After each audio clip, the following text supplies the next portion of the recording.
October Looks 2025, like the Highway alternator's the culprit. 47, I'll need to Colorado replace it. Mountains, 6 Oh, I p.m. see. How The long will that Mercedes take? E-Class had given up with typical German efficiency. No sputtering, no warning lights, just a decisive click and then silence. Jordan Hayes sat on the shoulder watching the sun sink behind the Rockies and calculating how much the Denver deal would cost her if she missed tomorrow's closing. $40 million. That's what rode on her presence in a conference room 14 hours from now. The Mercedes E-Class had given up with typical German efficiency. No sputtering, no warning lights, just a decisive click, and then silence.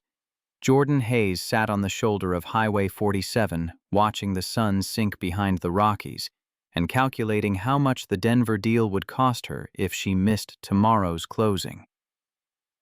$40 million. That's what rode on her presence in a conference room 14 hours from now. Her phone showed one bar of signal, then none, then one again. The universe's way of mocking her subscription to every premium service AT&T offered. The road stretched empty in both directions, 2 lanes of asphalt cutting through wilderness that didn't care about her Q4 projections. She'd left Denver 90 minutes ago after closing the Southwestern Freight acquisition. 3 years of negotiations, finally inked. She should have been celebrating. Instead, she'd gotten in her car and driven, needing space from the congratulations and champagne, from her CFO's knowing look when she'd declined the after-party. 15 years. That's how long she'd been building Donovan Logistics from a single truck to a regional empire. 15 years of proving she belonged in rooms that didn't want her, of smiling through condescension, of sacrificing everything that made life worth living in exchange for market share and respect. The respect she had, the worth living part, remained elusive. Headlights crested the hill behind her, an old Ford F-250, blue paint faded to the color of old bruises, a magnetic sign on the door too dusty to read in the dying light. Jordan stood, smoothing her Armani suit jacket like armor. The truck pulled onto the shoulder with a mechanical wheeze that suggested it had opinions about stopping. The driver's door creaked open and a man unfolded himself from the cab. Tall, black, maybe 40, wearing coveralls that had seen better decades. Grease stained his hands and forearms in patterns that spoke of competence rather than carelessness. He approached with an easy confidence that made Jordan's corporate instincts prickle. Men who moved like that either owned boardrooms or didn't need them. "Evening, ma'am." His voice carried the warm roughness of someone who didn't waste words. "Need help?" Jordan gestured at her car with more irritation than the situation warranted. It died. No warning. "I have APA, but..." She held up her phone, showing the signal bars flickering like a dying heartbeat. The man nodded once, already moving toward her hood. "Mind if I take a look?" Something about his voice tickled at the edge of Jordan's memory, but she couldn't place it. She'd met thousands of people in 15 years of business. This mechanic in his faded coveralls shouldn't register as familiar. "Please." She stepped back, watching him work. He popped the hood without fumbling for the release, muscle memory that spoke of years under hoods. His movements were economical, precise, hands moving with the same surgical certainty Jordan had seen in operating rooms during her brief stint dating a vascular surgeon. That relationship had lasted 3 months before he'd asked her to choose between him and her business. She'd chosen the business without hesitation and refused to feel guilty about it. The mechanic's hands stilled on her battery terminal, then moved with purpose. Jordan found herself watching those hands, broad palms, long fingers, the kind of hands that could grip a steering wheel or hold a woman's face with equal sureness. Not that she was thinking about hands holding faces. She was thinking about the $40 million deal evaporating because German engineering had failed her on a mountain road. Just a loose connection. He straightened, wiping his hands on a rag that emerged from his back pocket with the ease of long habit. "Try it now." Jordan slid into her car, turned the key. The engine roared to life with embarrassing enthusiasm, as if it had never considered dying in the first place. Relief flooded through her, followed immediately by irritation at herself for the relief. She was Jordan Hayes, CEO of Donovan Logistics. She'd negotiated with union bosses and venture capitalists and senators. A broken-down car shouldn't reduce her to this kind of desperate gratitude. She stepped out, reaching for her wallet with hands that trembled slightly from adrenaline crash. "How much do I owe you?" The mechanic shook his head, already closing her hood with a gentleness that contradicted his calloused hands. "Nothing, ma'am. Just helping out." Jordan pulled $300 bills from her wallet, more than the repair was worth, less than the deal she'd have lost without it. "No, seriously, that's not right. You stopped, you fixed it. I don't charge neighbors for roadside help." His voice held no judgment, just simple fact. "I'm not a neighbor. I'm from Denver." Jordan thrust the bills toward him with more force than necessary. "Jordan Hayes, CEO of Donovan Logistics." He accepted her business card but left the cash hovering in the air between them. His eyes, dark brown, warm in a way that made Jordan's chest constrict, scanned the card briefly before meeting hers again. Something flickered across his face. Recognition? Curiosity? Gone before she could name it. "Well, Ms. Hayes." He handed back her card. "Safe travels." He walked to his truck before she could argue further, moving with that same unhurried confidence. The magnetic sign on his door came into focus as he passed. Bryant Auto Repair, Ridgemont, Colorado.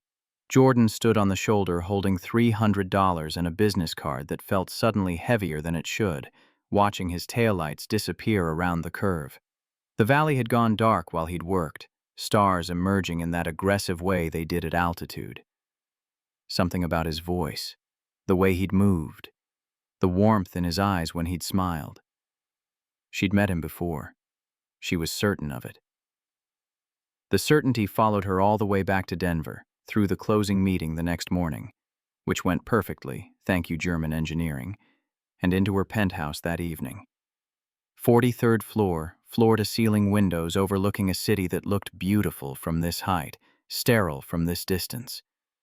Jordan poured 2 fingers of bourbon she wouldn't finish and pulled out her laptop. Googled Bryant Auto Repair Ridgemont, Colorado, because that voice wouldn't stop echoing in her skull. The shop's website was basic, clearly built from a template in 2015 and never updated. But the reviews, those told a story. "Marcus is the most honest mechanic in Colorado. Fixed my transmission for half what the dealer quoted. Helped me when I couldn't afford the repair. Wouldn't take payment when I came back 6 months later with the money. This man saved my life, literally. Car broke down in a snowstorm with my kids in the back. Marcus drove 2 hours in the middle of the night to get us. Refused payment. We're not even from Ridgemont." Marcus Bryant. The name meant nothing. Jordan clicked through to the shop's Facebook page, mostly dormant except for occasional photos of repairs, and her breath caught. A little girl, 8, maybe 9, black, with natural hair pulled into twin puffs, wearing a soccer uniform and holding a trophy. Gap-toothed smile that could sell toothpaste. The caption: "Riley's team took 2nd place. So proud of my girl." Jordan scrolled further back, past photos of carburetors and brake pads and oil changes, until she found what she was looking for. An obituary shared 4 years ago. Nicole Bryant, 36, beloved elementary school teacher, died August 2021 in a car accident on Highway 70. She is survived by her husband Marcus Bryant and daughter Riley, age 4. A celebration of life will be held. Jordan's hand shook on her trackpad. She clicked through Nicole's tagged photos, a beautiful woman with a teacher's warm smile, always with books or children, or both. Wedding photos from what looked like a decade ago. Marcus in a suit that fit him badly, Nicole in a simple white dress, both of them radiating the kind of joy Jordan had spent 15 years too busy to feel. She scrolled through Marcus's older photos, past the grief, past the garage, back to college years. Sparse. Just a few group shots from what looked like engineering labs, one photo of him in a hard hat at some kind of factory. The photo loaded, and Jordan's bourbon glass slipped from her hand. Not onto the floor, but onto the table hard enough to slosh amber liquid across her mahogany surface. She didn't notice. Couldn't notice. Because the man in that decade-old photo, younger and leaner but unmistakably the same. Oh my God. Her voice came out as a whisper in her empty penthouse. That's Marcus. That's Marcus from Westfield. The memory hit with physical force. October 2010.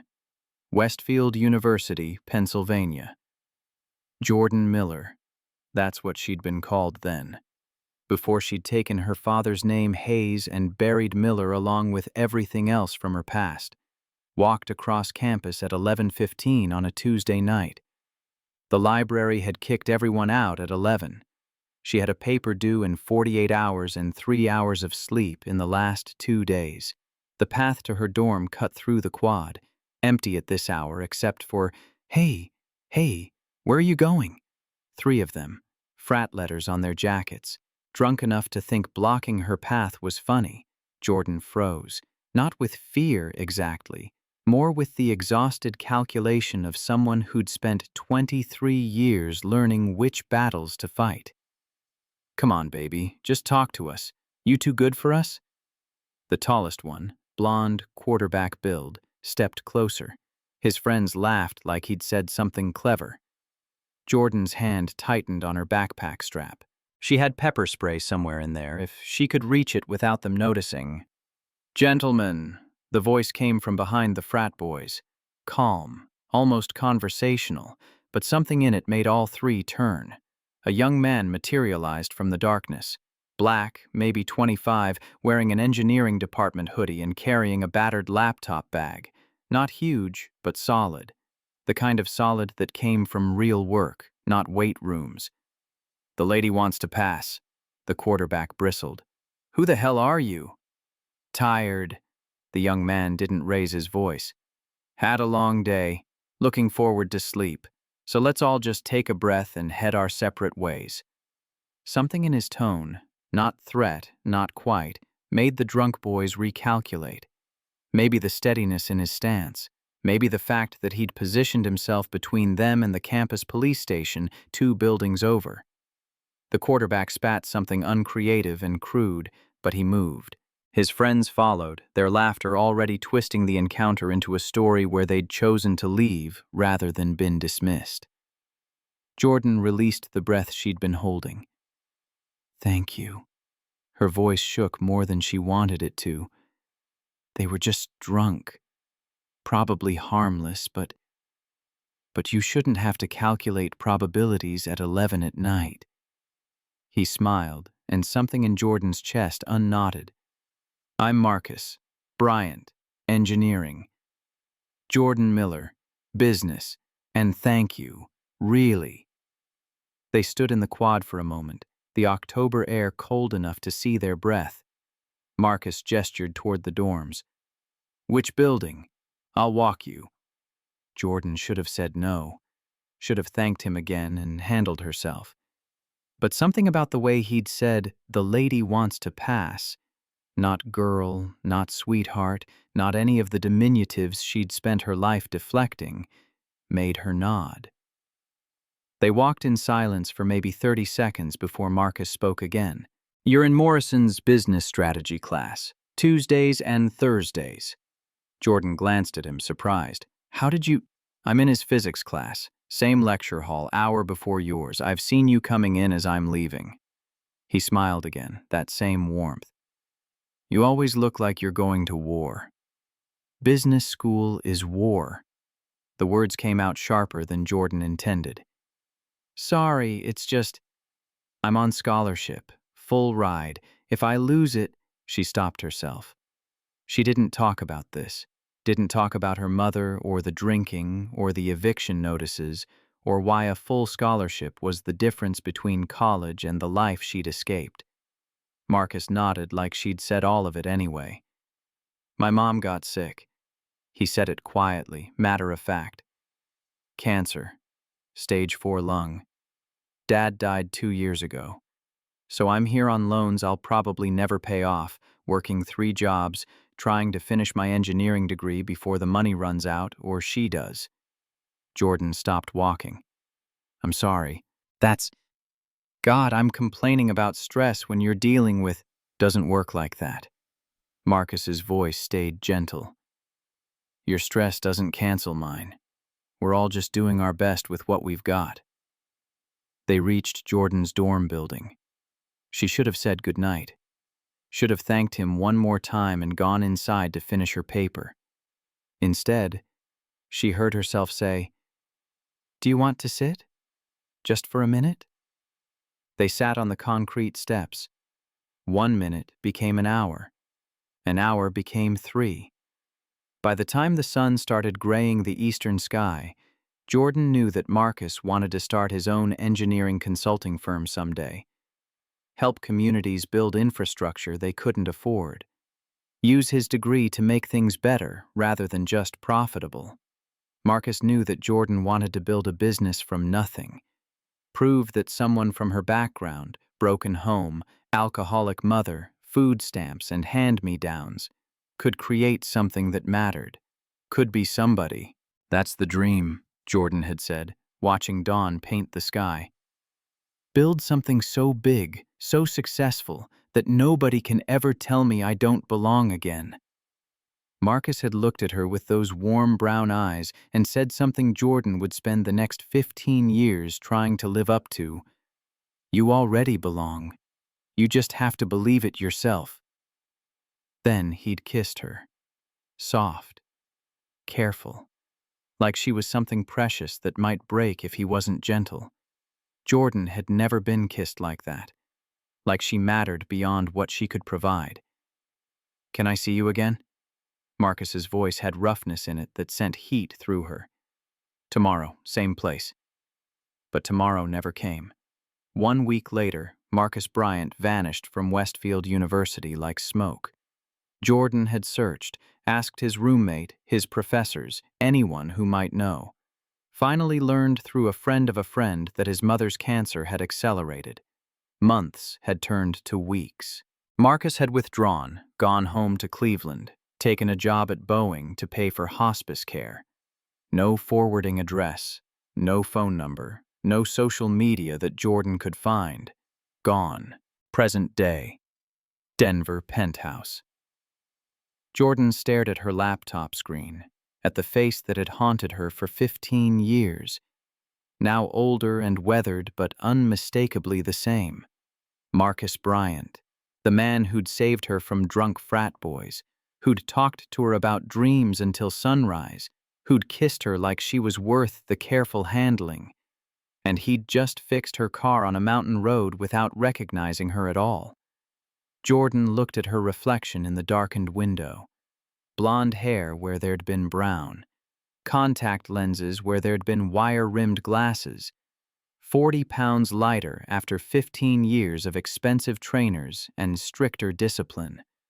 Voice coached smooth by corporate communication consultants who'd taught her to project authority by lowering her register and flattening her accent. She looked nothing like the uncertain scholarship student who'd met Marcus Bryant on library steps. But he was exactly who he'd been. Older, yes. Weathered by grief. But those hands, that voice, the way he'd smiled when he'd closed her hood, the same man who'd told her she belonged. Jordan made a decision fueled by bourbon and 15 years of wondering what if. She opened her calendar, canceled her Thursday meetings, 7 of them, worth a combined $2 million in potential contracts, and sent an email to her assistant. Taking the rest of the week remote. Emergency family matter. Hold all calls except Southwestern. Then she opened Google Maps and searched for Ridgemont, Colorado. Population 4,800. 93 miles from Denver, the kind of town where everybody knew everybody and strangers stood out like blood on snow.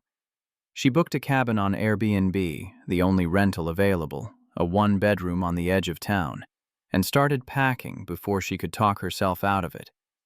Marcus Bryant didn't remember her. Fine. She'd give him reasons to. The drive to Ridgemont took 2 hours because Jordan got lost twice, her GPS insisting on routes that existed on maps but not reality. She arrived at 10 in the morning, the sun bright enough to make the mountains look fake, like a screensaver come to life. Bryant Auto Repair sat on Main Street between a hardware store that predated Colorado statehood and a coffee shop whose hand-painted sign promised Mountain Brew Coffee, best in the Rockies since 1987. 2 bays, both open. A cherry-red Chevy truck hoisted on the left lift. Marcus's blue F-250 parked at an angle that suggested hurry. Jordan drove past twice before parking across the street, watched through the coffee shop window while pretending to work on her laptop. Marcus emerged from under the Chevy at 11:15, wiping his hands on that same rag. Even from this distance, Jordan could see the precision in his movements. The economy. Nothing wasted, nothing rushed. A woman appeared from the shop's office. 50s, Latina, wearing a Bryant Auto Repair t-shirt and the expression of someone who'd heard every excuse. She said something that made Marcus laugh, the sound carrying across the street even through the coffee shop's closed door. Jordan's chest constricted. That laugh. She remembered that laugh from dawn conversations on concrete steps, from moments before a kiss that had meant everything to her and apparently nothing to him since he'd disappeared without explanation. No, not fair. His mother died. He'd had reasons. But he could have called, could have written, could have given her anything except silence. The barista materialized beside Jordan's table with a knowing smile. "Help you, honey?" Jordan looked up at a woman in her 50s, Maria, according to her name tag, who radiated the particular omniscience of small-town coffee shop employees who'd seen everything twice. "Just coffee. Black." Maria poured from a fresh pot, studying Jordan with eyes that missed nothing. "You're the CEO from yesterday, the one Marcus helped on Highway 47. Of course, in towns this size, helping a stranded CEO probably counted as news. Guilty. Jordan wrapped her hands around the mug. "I wanted to thank him properly. Bring lunch or something." Maria's smile gentled into something complicated. "Marcus Bryant is the best man I've ever known. Lost his wife 4 years back. Raises his daughter alone. Works 70 hours a week and still finds time to help folks who can't pay." The words landed like weights on Jordan's chest. "He mentioned his daughter. Riley? 8 years old, smart as a whip. Hasn't had easy time of it since Nicole passed." Maria refilled Jordan's coffee without asking. "Marcus doesn't date. Hasn't even looked at a woman in 4 years. Too busy being father and mechanic and the person everybody in this town leans on." The warning in her voice was gentle but clear. "Don't hurt him. This man has been hurt enough." Jordan met Maria's eyes and made her own decision. "I'm not here to hurt him. I'm here because—" She stopped. "How did you explain 15 years of measuring every man against a memory?" "Because I owe him more than a thank you for fixing my car." Maria studied her for a long moment, then nodded. "He breaks for lunch at noon, usually eats at his desk, but if someone brought him food he actually liked instead of the garbage from the vending machine, he might take 30 minutes. Jordan checked her watch. 11:45. "What is he like?" Maria's smile turned genuine. "Turkey and Swiss on rye, extra mustard, salt and vinegar chips, and he's got a sweet tooth he pretends he doesn't, so anything chocolate will make him happy even while he's protesting." Jordan stood, leaving a 20 for a $5 coffee. "Thank you." "Don't thank me yet. You break him, I know where you sleep. The deli was 2 blocks down, run by a couple in their 70s who took Jordan's order with the slow deliberation of people who'd stopped hurrying 30 years ago. She added a chocolate chunk cookie the size of a salad plate and walked back to Bryant Auto Repair at exactly 12:03. Marcus saw her through the bay window. Surprise flickered across his face before settling into wary welcome. He emerged from the shop, wiping his hands, always wiping his hands, like he could never quite get them clean. Ms. Hayes, everything okay with the car? Perfect. I wanted to thank you properly. Jordan held up the bag from the deli. Lunch? If you have time? Marcus glanced back at the shop, then at his watch, calculation playing across his features. Jordan recognized that look, the same one she wore in boardrooms when deciding if a risk was worth taking. 30 minutes. There's a car due at 1. They walked to Mountain Brew Coffee, settling at the same table where Jordan had interrogated Maria 90 minutes earlier. Marcus unwrapped his sandwich with care that bordered on reverence, noting the expensive packaging but saying nothing. Jordan watched him take that first bite, saw the surprise in his eyes when the sandwich met expectations he clearly hadn't had. Maria told you what I like. Not a question. Jordan nodded. She's protective of you. Whole town is. Marcus took another bite, chewed thoughtfully. Ridgemont takes care of its own. I'm lucky that way. They ate in silence for a moment. Jordan searched for an opening, some way to say, I know you from 15 years ago. That wouldn't sound insane. Marcus spoke first, his voice careful. Can I ask you something? Shoot. Why'd you really come back? CEOs don't usually drive 90 minutes to bring lunch to mechanics. The directness caught Jordan off guard. She'd expected small talk, the social lubrication that preceded difficult conversations. But Marcus had never been one for that. Even 15 years ago, he'd cut straight to what mattered. Jordan set down her half-eaten sandwich, meeting his eyes across the table. You remind me of someone. From a long time ago. Someone important. Interest sharpened in Marcus's gaze. Yeah? Someone who... She stopped. How did you tell someone they'd been the measuring stick for every relationship you'd had? Someone who showed me kindness when I needed it most, and then disappeared before I could say thank you. Marcus studied her face with an intensity that made Jordan's pulse jump. Almost recognition, but not quite. Something hovering just beyond reach. Well, I hope I measure up to the memory. Before Jordan could respond, a yellow school bus rumbled past the window. Marcus checked his watch and stood with the abruptness of a man remembering obligations. That's Riley's bus. I need to... You have a daughter. Jordan stood too, buying seconds. Riley. Maria mentioned her. Something softened in Marcus's expression.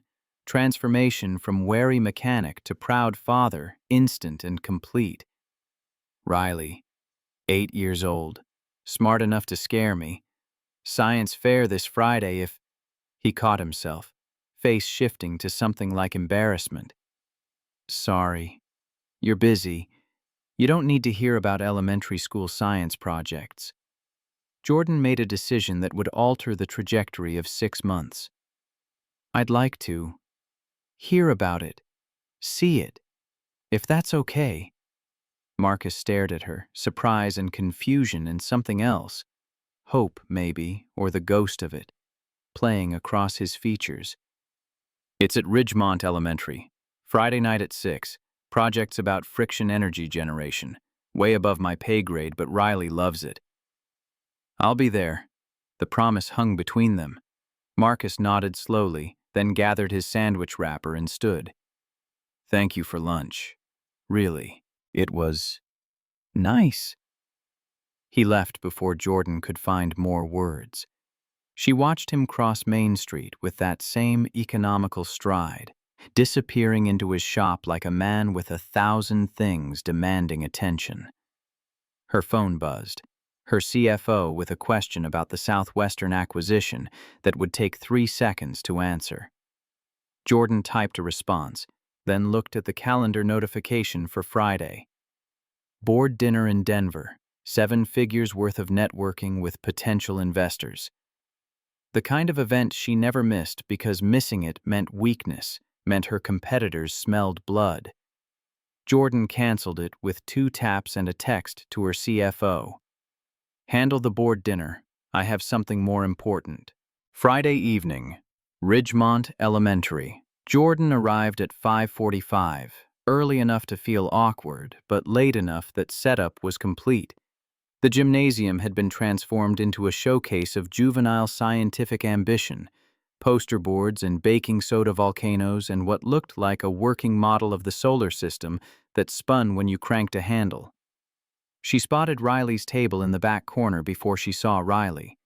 The poster board proclaimed in careful block letters, "Friction Energy Generation in Daily Life."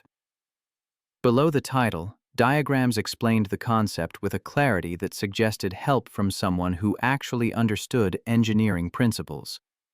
A modified floor mat connected to LED lights demonstrated practical application. Step on the mat. Lights glowed brighter. Riley materialized beside the table, arranging handwritten note cards with the same precision Jordan applied to contract negotiations. 8 years old, those twin puffs of natural hair, gap-toothed smile currently hidden behind concentration. NASA t-shirt, jeans with grass stains, sneakers that had seen better days. Jordan approached carefully, hyper-aware she was entering territory where she didn't belong. "Hi, I'm Jordan. Your dad invited me." Riley looked up, assessment in those brown eyes, Marcus's eyes, that made Jordan feel evaluated in ways boardrooms never achieved. "You're the lady with the broken car." "That's me. Your project looks amazing." Riley's guard dropped half an inch, pride taking over. "I'm showing how friction from walking can generate electricity. See?" She demonstrated the mat setup, pointing to her calculations showing projected power output from various activities. "If every school hallway had friction mats, we could power 30% of LED lighting. Maybe more." The thoroughness impressed Jordan more than she'd expected. This wasn't a kid parroting information. This was genuine understanding, applied practically. "This is sophisticated work. You must have spent weeks on it." 5 weeks. Dad helped with the wiring, but I did all the math myself, to make sure it was right. Pride colored Riley's voice, the kind that came from knowing you'd done something well and wanting recognition. Jordan understood that hunger.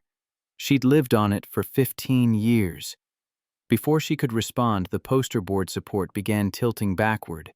Someone had bumped the table behind them, throwing off the weight distribution. The whole display threatened collapse. 5 weeks of work about to scatter across gymnasium floor. Jordan's hand shot out on instinct, catching the board before it could fall. But the position was unstable. If she let go, everything collapsed. Riley's face went pale. "The judges come in 5 minutes. Do you have extra supports?" "No, I used them all for the base." Panic edged into Riley's voice, the kind that preceded tears in children who prided themselves on competence. "It's going to fall. My project's going to—" "It's not." Jordan scanned the area, mind shifting into problem-solving mode that had built her company. Her purse. The business cards inside were thick stock, substantial enough to work if she could create the right angle. "I have an idea." "Trust me?" Riley nodded, desperation overriding suspicion. Jordan pulled out her card holder, extracted a handful of cards, and began folding them into triangular supports. Physics she'd learned from Professor Morrison, from the same lectures Marcus had attended an hour before hers, came back. Principles of leverage and weight distribution that had seemed abstract in textbooks proved concrete in crisis. She wedged the folded cards under the poster board's base at precise angles, creating a stable tripod that distributed weight evenly. The board stopped tilting, held firm even when Riley tested it with cautious pressure. How did you know to do that? Jordan looked at Riley, at Marcus's eyes in a child's face, and told the truth. Your dad taught me. Same class where we met, actually. He explained physics using car parts and real-world examples. Made it all make sense in a way textbooks never did. Something shifted in Riley's expression. Not quite trust, but the opening where trust could grow. Dad's really smart about that stuff. He can fix anything. He is. And so are you, judging by this project. The judges arrived before Riley could respond. 3 teachers armed with clipboards and encouraging smiles. They asked technical questions that Riley answered with confidence, blooming under attention, explaining methodology and findings with clear voice of someone who knew her subject cold. Jordan stepped back, watching this child who'd lost her mother transform into an enthusiastic scientist, discussing her passion. When the judges moved to the next table, Riley turned to Jordan with something that might have been the beginning of a smile. Thank you for helping with the board. I was afraid it would fall and ruin everything. Teamwork. Your dad taught me that too. Always use what you have to solve the problem in front of you. Riley studied her with that unnerving 8-year-old directness. You really knew Dad a long time ago, didn't you? Like, you actually remember him. You're not just making it up. The question carried weight beyond its simple words, as if Riley were trying to determine whether Jordan's interest in her father was genuine or some incomprehensible adult game. I knew him, and he was one of the best people I'd ever met. Still is, apparently. Riley opened her mouth to respond, but Marcus's voice cut through the gymnasium noise. Riley, I made it! He rushed over, still wearing his work shirt with fresh grease stains, his face carrying the particular stress of a parent who'd promised to be somewhere and nearly failed. He stopped short when he saw Jordan kneeling beside his daughter, expressions cycling through surprise, confusion, and something that looked like cautious pleasure. Jordan, you actually came. I said I would. Riley tugged Marcus's sleeve, eager to share her moment. Dad, I got 3rd place, and Jordan helped me fix my board when it almost fell. She used her business cards to make supports like physics, with triangles and weight. Pride transformed Marcus's face, pure and uncomplicated, in a way that made Jordan's throat tight. He scooped Riley up in a hug that lifted her off the ground, spinning once before setting her back down. 3rd place is amazing, sweetheart. I'm so proud of you. Jordan helped. Riley looked between them, calculation in her young eyes. She said you taught her about physics. She used triangles to save my project. Marcus's gaze found Jordan's over Riley's head, something complex and searching in his expression. Almost recognition. So close she could see him reaching for it, but not quite there. The principal announced final winners, drawing families toward the front of the gymnasium. Riley grabbed both adults' hands with the unself-conscious assumption that they belonged together, pulling them along. Marcus's fingers tensed in Riley's grip, caught between following his daughter's lead and maintaining boundaries he'd tried to establish. Jordan felt the conflict in him, the same war she'd been fighting since recognizing his face on her laptop screen. They stood at the edge of the crowd as the principal praised participants and handed certificates to category winners. Riley bounced on her toes when her name was called, rushing forward to accept her award with a grin that echoed her mother's in photographs Jordan had studied like scripture. When Riley returned clutching certificate and ribbon like treasures, Marcus suggested ice cream from the local shop. Riley agreed with enthusiasm, then turned to Jordan with an expression that mingled hope and residual wariness. Do you want to come? Dad makes really good sundaes at home. The invitation clearly surprised Marcus, but he didn't contradict his daughter. Instead, he looked at Jordan with a question in his eyes that went deeper than ice cream, asking whether she was ready for the next step into their lives, however small it might seem. Jordan thought about her cabin rental, about the work emails piling up, about the board members probably furious she'd skipped dinner, about 15 years of choosing business over everything else. She thought about Marcus's hands on her battery terminal, about a kiss on library steps, about the measuring stick she'd used on every relationship since. "I'd love to, if that's okay with your dad." Marcus hesitated only a moment before nodding.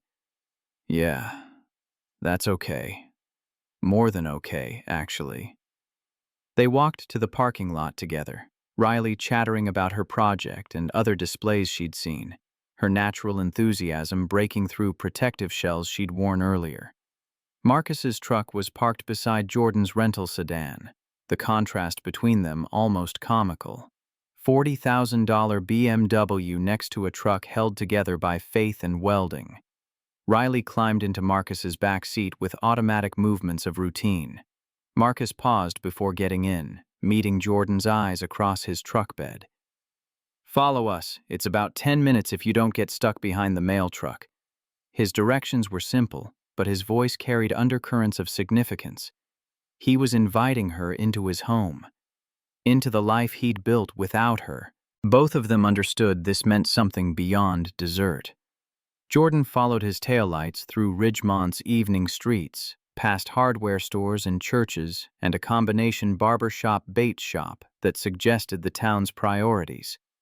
The houses got smaller as they drove, more modest, working-class neighborhoods where people fixed their own cars and mowed their own lawns. Marcus's house was a ranch style that had seen better decades, well-maintained but showing its age. Small yard with a basketball hoop that had seen better days.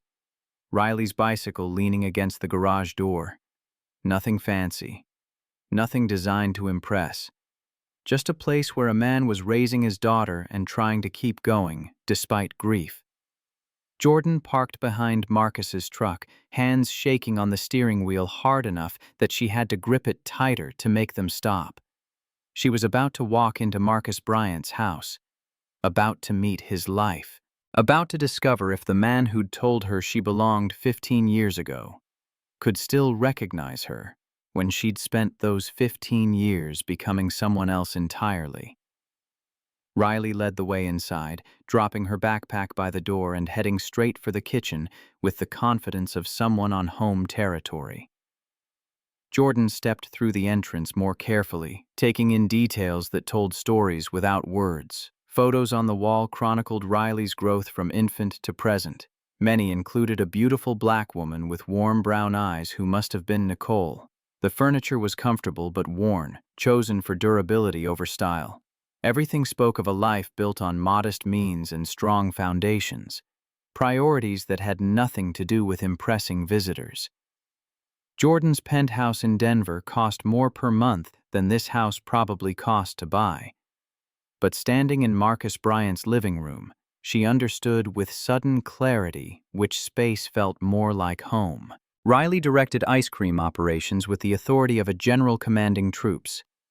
Vanilla first, then chocolate, then hot fudge in precise order. Marcus protested that he'd taught her this recipe, earning an eye roll that suggested 8-year-olds had mastered sarcasm earlier than Jordan remembered from her own childhood. The kitchen smelled like coffee and something vanilla, not artificial air freshener, but the real thing, maybe extract spilled during baking.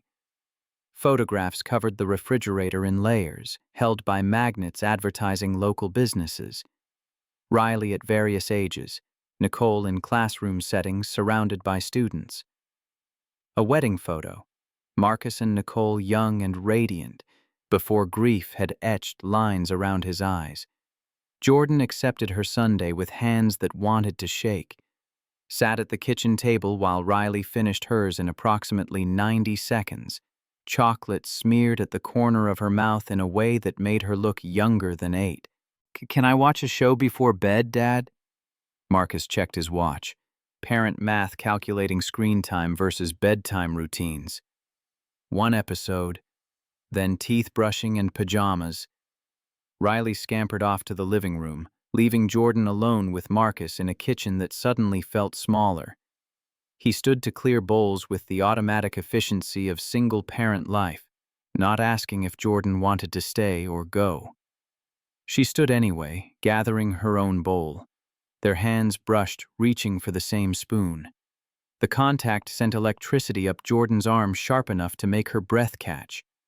Marcus felt it too.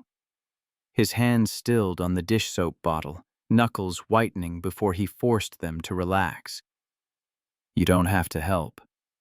I want to. They washed dishes in silence that should have been awkward but wasn't.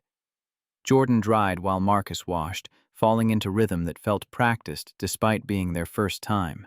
Through the doorway they could hear Riley's show, something animated with chipper music and life lessons delivered in rhyme. Marcus broke the silence first, his voice quiet enough that Riley wouldn't overhear. Can I ask what you're doing here? Not tonight. I mean in Ridgemont. You've got a company to run, deals to close. This isn't your world. Jordan set down the plate she'd been drying, choosing words with the care she usually reserved for contract negotiations. Maybe I'm tired of my world. Maybe I'm looking for something that feels real. And you think you'll find it in a town of 5,000 people where the biggest excitement is Friday night football?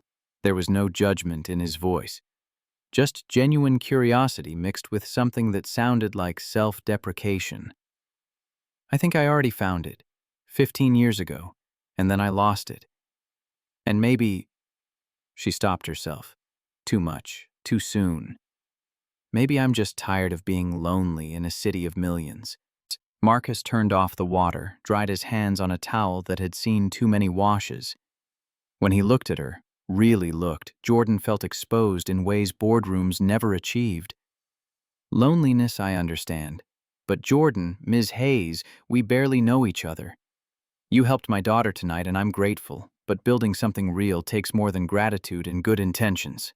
Riley's voice called from the living room, saving Jordan from having to formulate a response. Dad, my show's over. Marcus moved toward the doorway, then paused with his hand on the frame. Thank you for coming tonight, for helping Riley. It meant something to her, means something to me. He left before Jordan could parse the difference between meant and means, past versus present tense carrying weight she didn't want to examine. She gathered her purse, preparing to leave, when Riley appeared in the kitchen doorway wearing pajamas covered in cartoon planets. Are you leaving? I should. It's late and you've got school tomorrow. Riley studied her with that unnerving directness children wielded like surgical instruments. Are you coming back? The question shouldn't have felt like standing on a cliff edge, but it did. Jordan crouched to Riley's eye level, meeting those brown eyes that were Marcus's eyes in a child's face. Would you want me to? Riley considered this with visible deliberation, calculation playing across features too young for that kind of burden. Maybe, if you're not going to disappear when things get hard. Dad's been through enough. The words hit Jordan's chest like a physical blow. 8 years old and already building walls against abandonment. Already protecting her father from potential hurt because she'd learned adults were unreliable. I'm not planning to leave, but Riley, I can't promise things won't get hard. Life's complicated. That's what grown-ups always say before they disappear. Marcus materialized behind his daughter, hands gentle on her shoulders. Riley, that's not fair to Jordan. But it's true. Mom didn't mean to leave, but she did. And Aunt Sarah promised to visit, and she never came. And Miss Peterson at school said she'd help me with my project, but then she was too busy. Riley's voice cracked on the last word, 8-year-old armor showing its seams. Everybody leaves eventually. Jordan's throat constricted. She recognized that litany of broken promises. Had compiled her own over 23 years before meeting Marcus the first time, before he'd shown her that maybe some people did keep their word. You're right. People do leave. Sometimes because they want to. Sometimes because they have to. Sometimes because life makes the choice for them. Jordan held Riley's gaze, refusing to offer empty comfort. I can't promise I'll never leave. But I can promise that if I do, I'll tell you why. No disappearing. No wondering. Deal? Riley studied her for a long moment, then nodded slowly. Okay, but I'm watching you. Fair enough? Marcus walked Jordan to her car, the Colorado night cold enough to see their breath. Stars emerged in that aggressive way they did at altitude, the Milky Way visible like a smear of light across the darkness. Jordan paused with her hand on the car door. She's remarkable. Riley, smart and fierce and so much braver than she knows. She's terrified. Marcus's voice carried the exhaustion of 4 years of single parenting. Puts on a good show, but underneath she's just scared. That I'll leave too. That she'll wake up one morning and I'll be gone like Nicole was. You won't, though. No. But 8-year-olds don't understand probability versus possibility. To Riley, loss is inevitable, just a matter of when. They stood in silence for a moment, breath fogging in the cold. Jordan wanted to tell him who she was, wanted to say, I'm Jordan Miller from Library Steps, from physics class, from the dawn we spent talking about dreams. But the words stuck in her throat because telling him meant facing the reality that he hadn't remembered her. That whatever she'd meant to him 15 years ago hadn't been enough to make her face stick in his memory. I should go. She opened her car door, cold air rushing out. But Marcus, thank you for letting me be part of tonight, for trusting me with Riley. You earned it. Not many people would have helped her the way you did. Jordan drove back to her cabin with Marcus's words echoing. Not many people. As if kindness was rare instead of baseline human decency. But maybe in Marcus's experience it was rare. Maybe losing Nicole had taught him that the world took more than it gave. The cabin was dark and cold when she arrived, her laptop blinking with unread emails that seemed suddenly less urgent than they had that morning. Jordan ignored them, opening a bottle of wine she wouldn't finish and pulling up her phone. Found the photo of young Marcus from his Facebook. Studied his face like archaeology, searching for the moment where the pre-law student who'd walked her home had become the widowed mechanic who fixed strangers' cars for free. Her phone rang. Jessica Chen, her CFO, who never called after 8 unless something was burning. Please tell me you have a good reason for blowing off the board dinner. Jordan leaned back against the couch that smelled faintly of other people's vacations. I had something more important. More important than 7 figures of potential investment? Jordan, what's going on? You've been checked out for weeks. Had it been weeks? Jordan tried to remember when she'd stopped caring about quarterly projections and started counting the days until she could drive back to Ridgemont. I need you to take over CEO duties. Officially. I'm transitioning to executive chair effective next quarter. Silence on the other end. Then Jessica's voice, careful and controlled. You're stepping down? Stepping back. I'll still guide strategy, sit on the board, handle major decisions. But operations, day-to-day management, that's yours if you want it. If I want it? Jordan, I've been waiting 5 years for this conversation. But are you sure?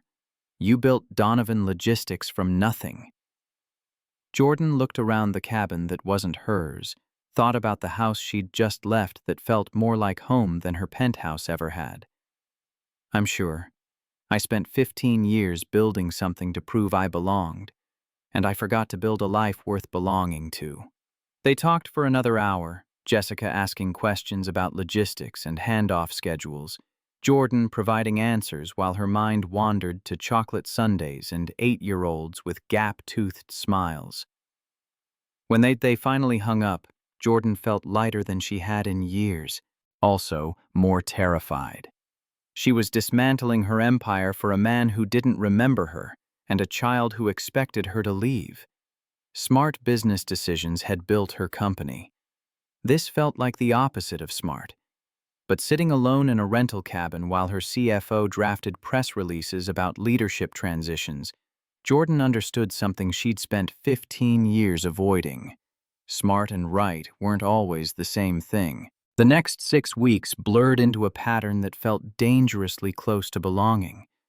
Jordan spent Mondays and Tuesdays in Denver handling board meetings and investor calls from her penthouse that seemed emptier every time she returned. Wednesdays through Sundays, she worked from Mountain Brew Coffee, her laptop displaying spreadsheets while her attention drifted toward the garage across the street. Marcus waved when he saw her through the window. Small gestures that carried more weight than they should. Once he brought her coffee when Maria was slammed, black, 2 sugars that Jordan hadn't told him she took. He'd remembered from the single cup they'd shared at lunch. Riley's soccer games became appointment television. Jordan showed up without being invited, sitting in aluminum bleachers that froze through jeans, cheering when Riley scored and staying silent when she didn't, because Marcus had mentioned his daughter hated pity applause. The third game, Riley looked for her in the stands before celebrating a goal. Found her, grinned that gap-toothed smile, and Jordan's chest did something complicated and dangerous. Maria cornered her during week 3 with coffee and maternal concern. "You're falling for him." Jordan didn't bother denying it. Probably have been for 15 years. Just didn't know it. "And Riley? Scares me. I don't know how to be a mother. Don't know if I'd be any good at it." Maria stirred sugar into coffee she'd take black. "Nobody knows if they'll be good at it. You just show up every day and try not to mess them up too badly." Her voice softened. "Riley needs stability more than perfection." Show up. Keep your promises. That's 90% of parenting right there. The school called during week 4. Riley had gotten into an argument with another student. Nothing physical, just words that had ended with Riley in the principal's office and the other kid in tears. Marcus asked Jordan to come with him to the meeting, voice tight with stress and something that might have been hope that he didn't have to face this alone. The principal, a white woman in her 50s with the practiced sympathy of someone who'd handled 1,000 difficult conversations, explained that Riley had told another student her science project was stupid and wrong, with enough conviction to devastate the other child. "Riley, that's not how we treat each other. Even if you disagree, you need to be kind." Riley's jaw set in a line Jordan recognized from Marcus. "But her project was wrong. She said friction always slows things down, but that's only half true.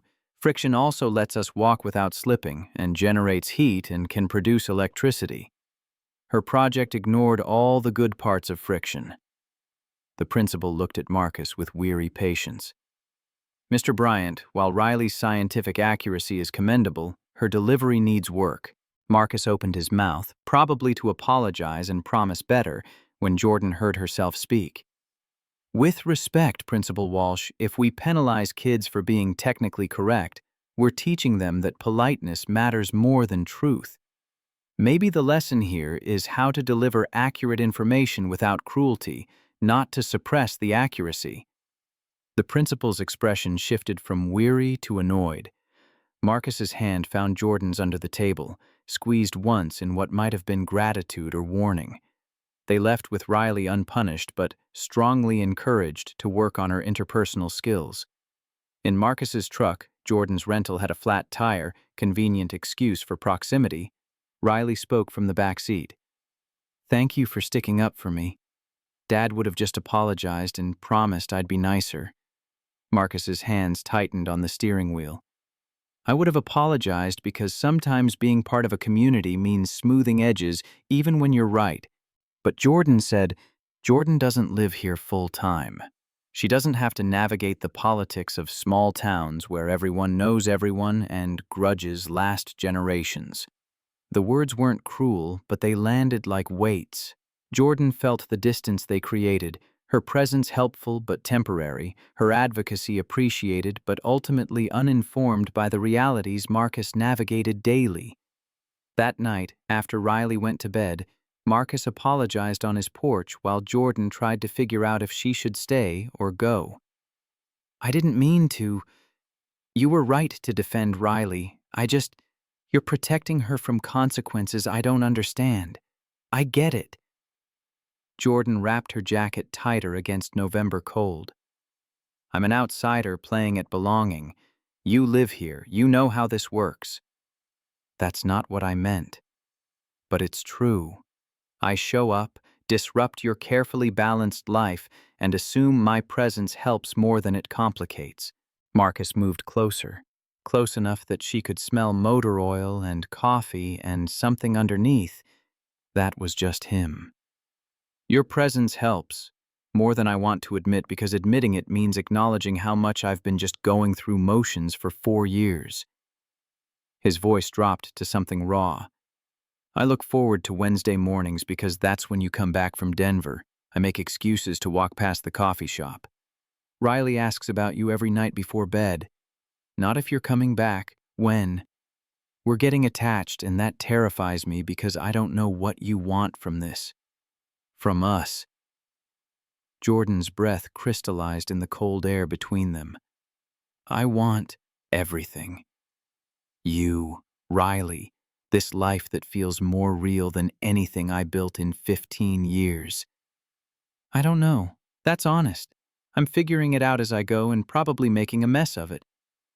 "We're all making a mess of it." Marcus's hand came up, cupped her face with calloused gentleness.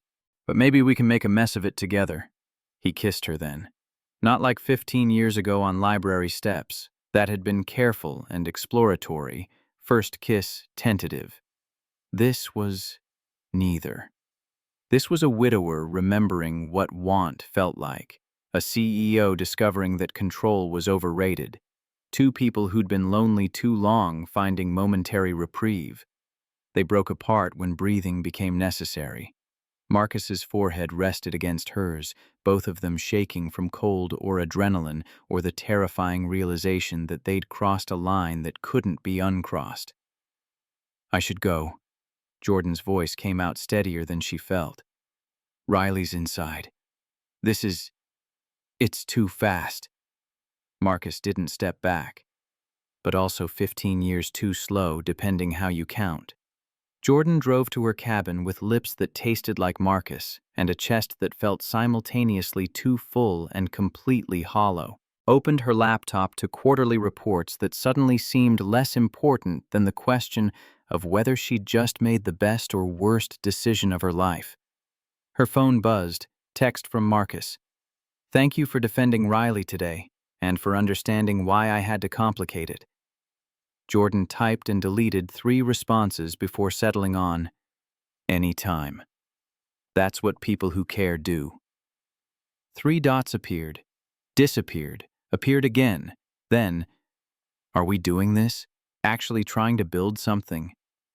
Jordan looked at her laptop displaying company valuations and market projections, thought about the penthouse she'd stopped calling home, considered the board members who'd be furious about her stepping back, weighed it all against Marcus's hands on her face and Riley's gap-toothed smile.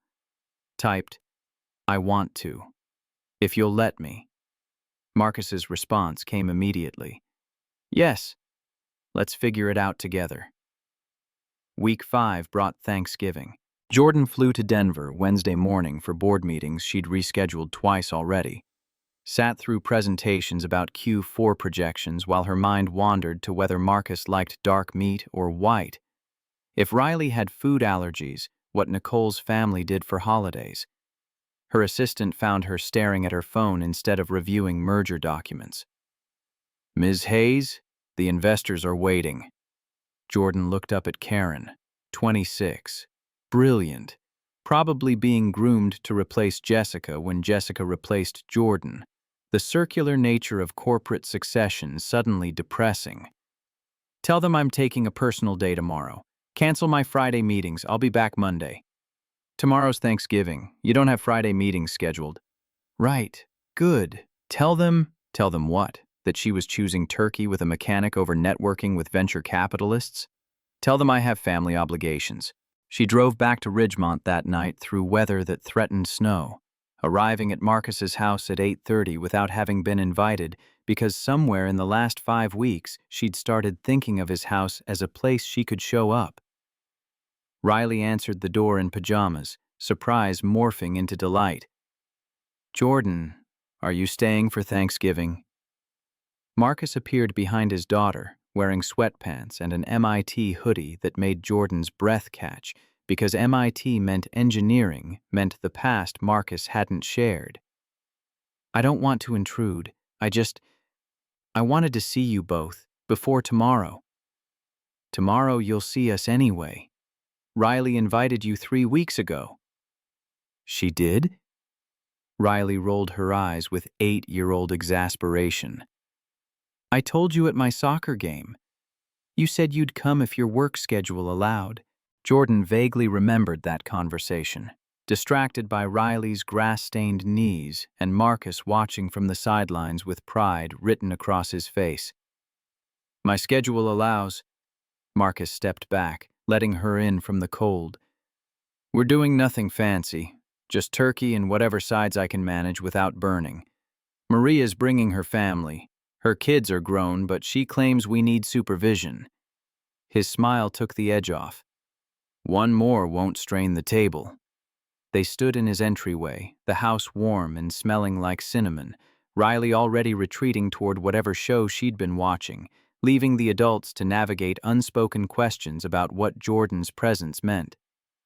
"I'm restructuring the company, making it official. Jessica becomes CEO in January. I'll be executive chair, strategic oversight, board meetings, but the day-to-day operations are hers." Marcus's expression shifted through surprise into something complicated. "That's huge. Is this what you want?" "I built Donovan Logistics to prove I belonged somewhere. Spent 15 years making it successful while forgetting to build a life worth having." Jordan met his eyes, refusing to hide behind corporate language. "I want something real. I want this. You and Riley and Thanksgiving dinners that aren't catered.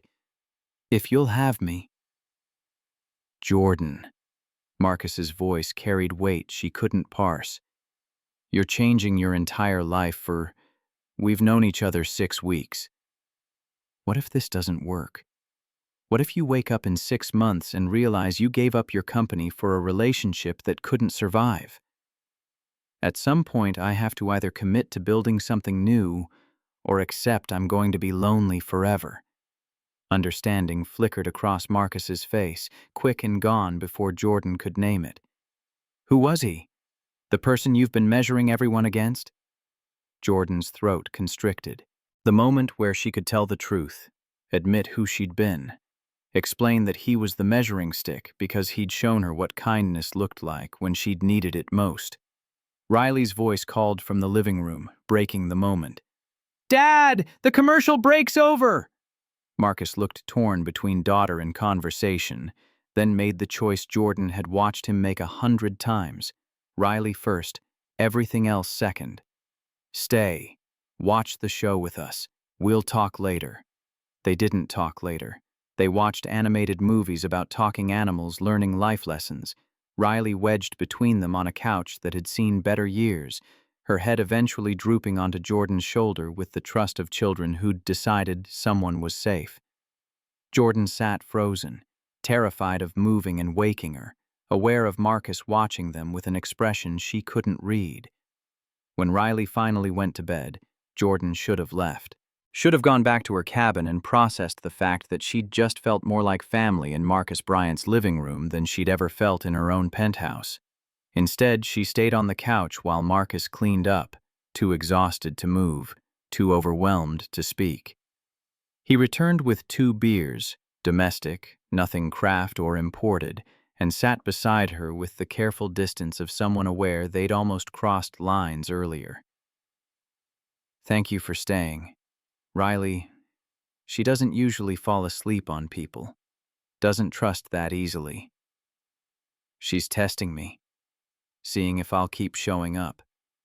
Are you going to keep showing up? Jordan took a long pull of beer that tasted like college and bad decisions. I'm here, aren't I? Giving up CEO for executive chair, spending more time in a town of 5,000 than a city of millions, missing board dinners to watch third graders present science projects. She set down the bottle harder than necessary. I'm showing up, Marcus. I'm just afraid I'm doing it wrong. We're all uncertain. His hand found hers, rough palm against her softer skin. I haven't kissed anyone except Nicole since I was 23. Haven't wanted to. And then you show up on a mountain road, and I can't stop thinking about you, which makes me feel guilty, like I'm betraying her memory, which Riley definitely picks up on because kids are emotional X-rays. I don't want you to forget Nicole. I know. But Riley needs to see that moving forward isn't betrayal, that loving someone new doesn't erase the person we lost. Marcus's voice roughened. I'm doing this backward.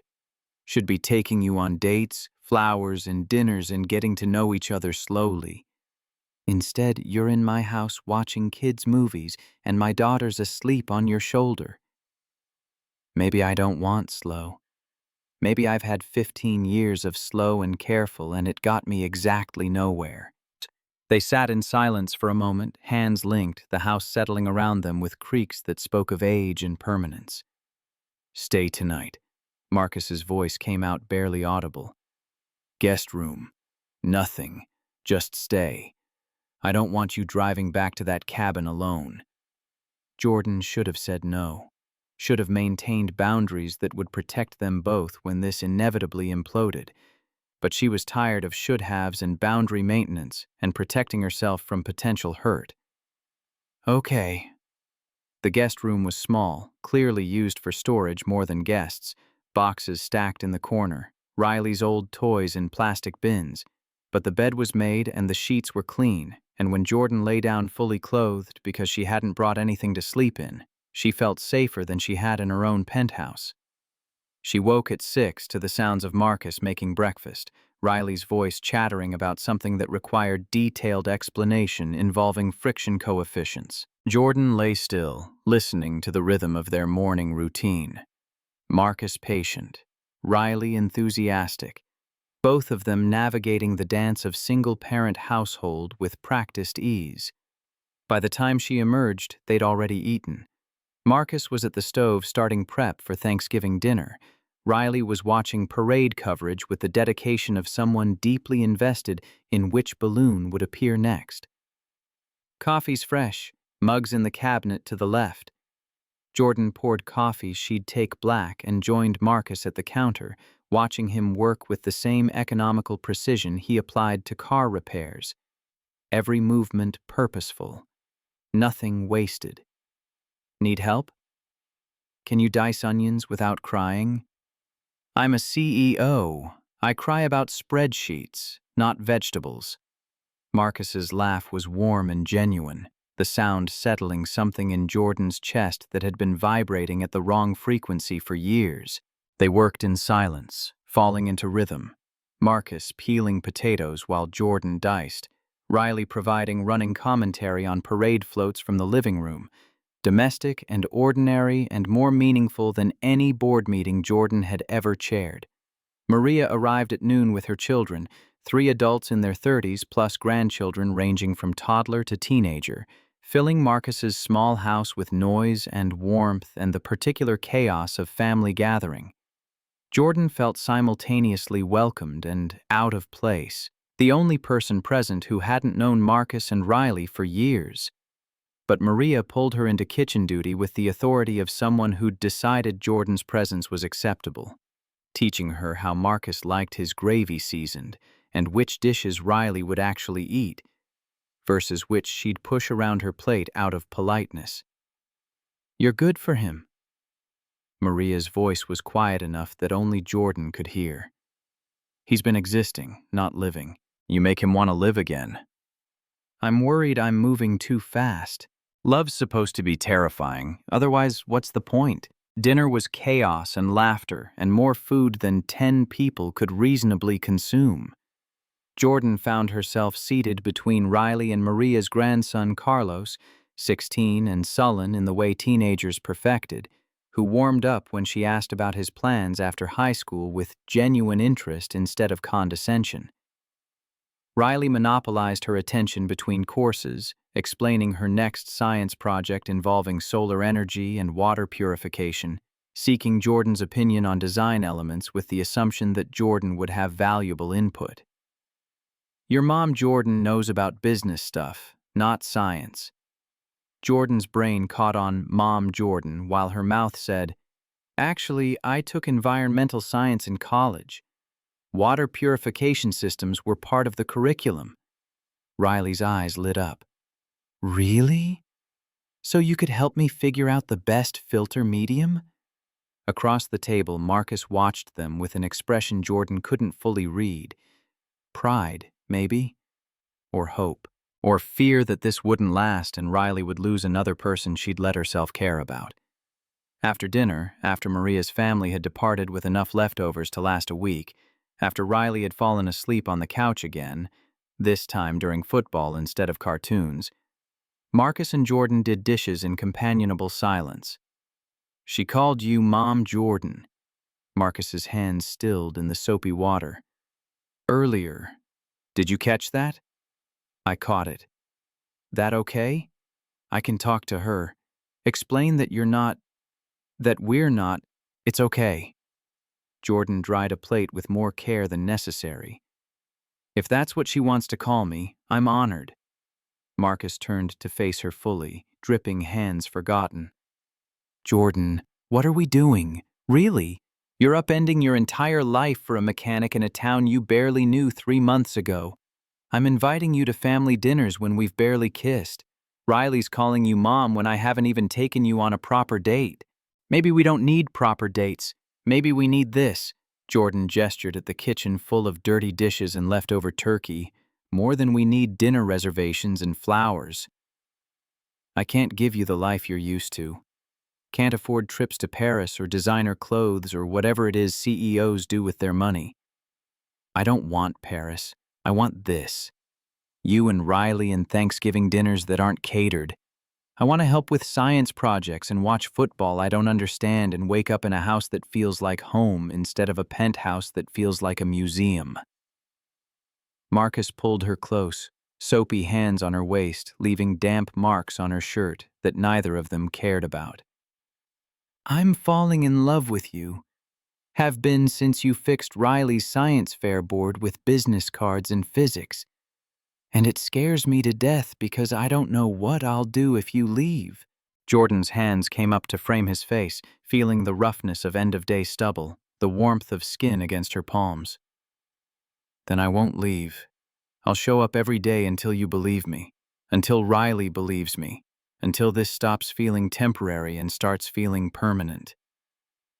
They kissed in a kitchen that smelled like turkey and pumpkin pie, dishwater cooling in the sink, Riley sleeping in the next room, both of them too terrified to name what they were building, but too committed to stop. Jordan's phone buzzed in her pocket. Email from her CFO about Monday's board presentation, the one where they'd officially announced the CEO transition, the one that would make her stepping back public and permanent. She ignored it. Chose Marcus's hands on her waist over quarterly projections, chose Riley's gap-toothed smile over market expansion strategies, chose this life over the one she'd spent 15 years building. And for the first time in longer than she could remember, the choice felt unambiguously right. December arrived with snow that turned Ridgemont into a postcard approximation of itself. Jordan spent Christmas Eve in Marcus's living room, watching Riley arrange ornaments on a tree that leaned slightly left, the angel on top secured with duct tape and hope. They'd invited her for dinner without ceremony, Riley simply announcing she'd set 4 places, 3 for them, 1 for Mom Nicole's memory, because that's what they did every year. The 4th plate sat empty at the table during ham and mashed potatoes. Riley explained between bites that Mom Nicole always got a plate because she was still part of their family, still loved them from wherever people went after dying. Marcus's hand found Jordan's under the table, squeezed once in what might have been gratitude or warning that this was his life, complicated by grief that didn't follow timelines. Jordan squeezed back, stayed through dessert and dishes and the ritual of Riley reading "'Twas the Night Before Christmas" aloud while they sat on the couch that had witnessed too many of these moments. When Riley finally went to bed, sugar crashed and happy, Marcus walked Jordan to her car through snow that crunched underfoot.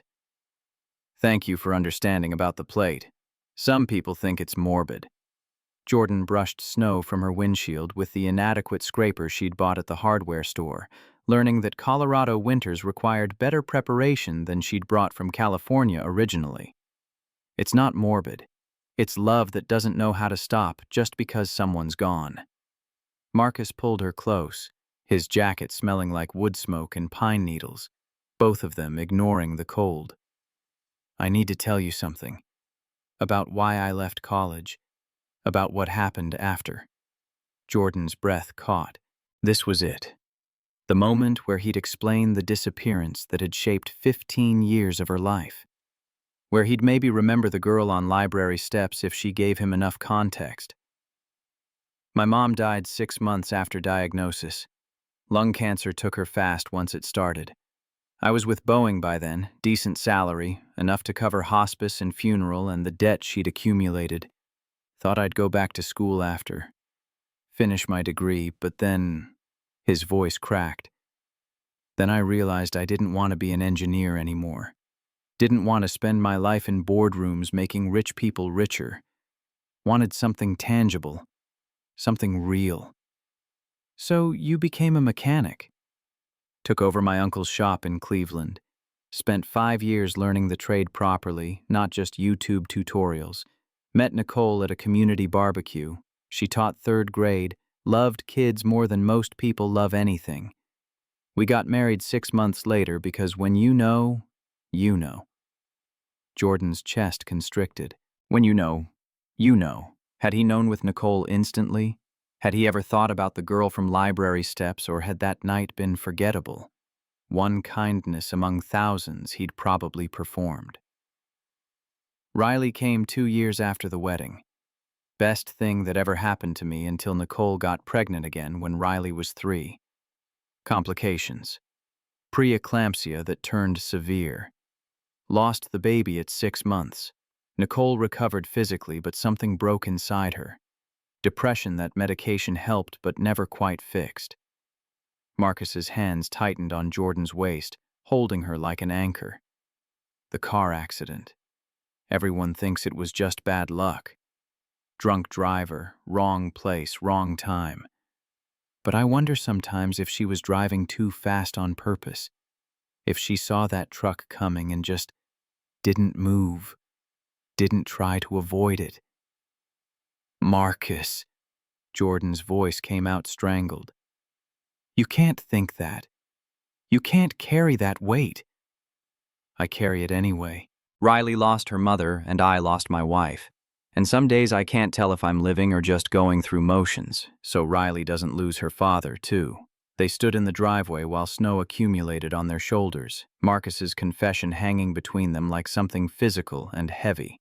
Jordan wanted to tell him she understood loss differently, but equally that her mother's alcoholism had been its own kind of death, watching someone choose oblivion over presence. Wanted to explain that she'd built an empire to escape that feeling of helplessness, only to discover empire building left her just as empty. But this was Marcus's grief, not hers. His moment to be heard rather than fixed. "You're living. Maybe not every day, but tonight, with Riley and the tree and the empty plate, that's living. That's choosing to honor Nicole by not letting grief consume you. Some days it does consume me. Some days I wake up and forget she's gone. Reach for her side of the bed and find it empty and have to remember all over again and..." Marcus's breath ghosted white in the cold. "And then you show up and I feel guilty for wanting you. Guilty for being happy. Guilty for imagining a future that doesn't include her." Jordan framed his face with hands already going numb from cold. Nicole wanted you happy. That's what people who love each other want, for the other person to keep living even after they're gone. How do you know what Nicole wanted? Because I'd want the same thing. If I loved someone enough to marry them, enough to have a child with them, I'd want them to find joy again. Not forget me, but not stay frozen either. They kissed in the falling snow, two people learning to want things again after deciding want was too dangerous. When Jordan finally drove back to her cabin, her windshield kept fogging from the heat of her own breath, forcing her to stop twice to clear it. Her phone showed 3 missed calls from Jessica and a text. Board approved the transition. It's official. Your executive chair starting January 2nd. Jordan stared at the message.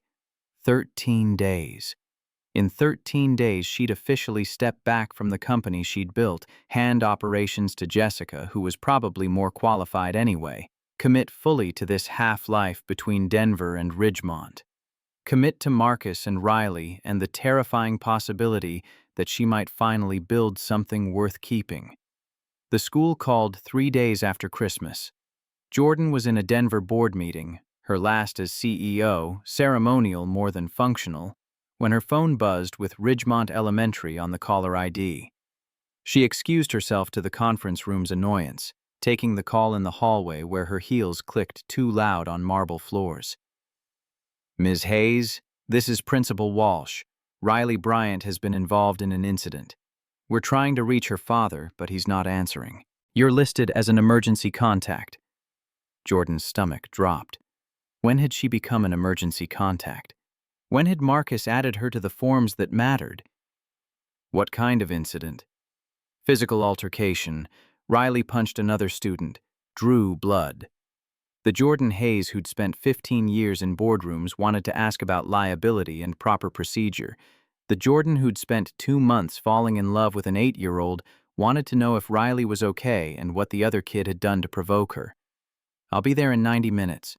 She walked back into the board meeting, interrupted a presentation about Q1 projections, and announced she was leaving immediately for a family emergency.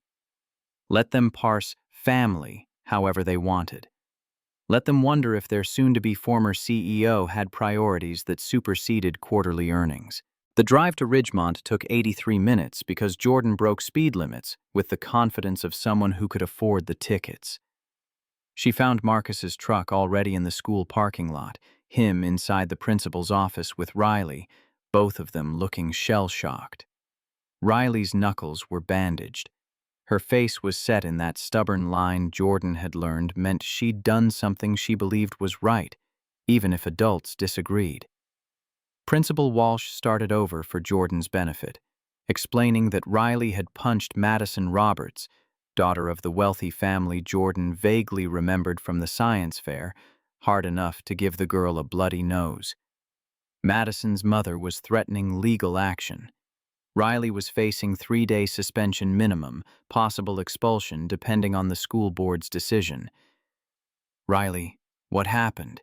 Marcus's voice was gentle despite visible stress. You know violence isn't the answer. Riley's jaw tightened, stayed silent in the way children did when they'd decided adults wouldn't understand anyway. Jordan crouched beside Riley's chair, bringing herself to eye level. Whatever Madison said, it must have been pretty terrible for you to hit her. You're one of the smartest kids I know. Smart enough to know violence has consequences. Riley's eyes met Jordan's, something breaking in that 8-year-old armor. She said Mom Nicole died because she was a bad driver. Said black people shouldn't be teachers anyway because we're all too dumb. Said it's good Mom's dead because now I can't grow up to be a stupid teacher like her. The words landed like physical blows. Marcus's face went stone still. Jordan's hands clenched hard enough that her nails bit crescents into her palms. Principal Walsh shifted uncomfortably. Riley, we only have your version of it. You think I'm lying? Riley's voice shook. Why would I lie about this? Madison's been saying stuff like this all year, but nobody does anything because her mom donates money to the school. Marcus stood with the careful control of someone containing fury. "I'd like to speak with Madison. And her mother. Now." "Mr. Bryant, that's not—" "Now. Or I'm calling the superintendent and explaining that my daughter is being punished for defending herself against racist harassment that your staff apparently ignored for months." Jordan had never heard Marcus's voice carry that particular edge. Not angry, beyond anger into something colder and more dangerous. Principal Walsh made a phone call, then another, and 15 minutes later, Madison and her mother, Karen Roberts, appeared. Madison was sniffling theatrically. Karen looked ready for battle, designer handbag and lawyer-ready posture suggesting this wasn't her first confrontation over her daughter's behavior. "My daughter has a broken nose because your child is violent," Marcus's voice cut through with surgical precision. "Your daughter told mine that her mother deserved to die, used racial slurs, mocked a woman who dedicated her life to teaching children like yours." "Madison would never—" Karen looked at her daughter, who suddenly found the floor fascinating. "Madison, is this true? I didn't mean it like that. I was just—" Riley was being all know-it-all about her science project again, and I was annoyed. "So you told her that her dead mother was stupid and black people are inferior?" Jordan's voice came out colder than she'd intended.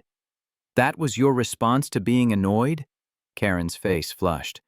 "Look, I don't know who you are, but this is between families." "I'm family."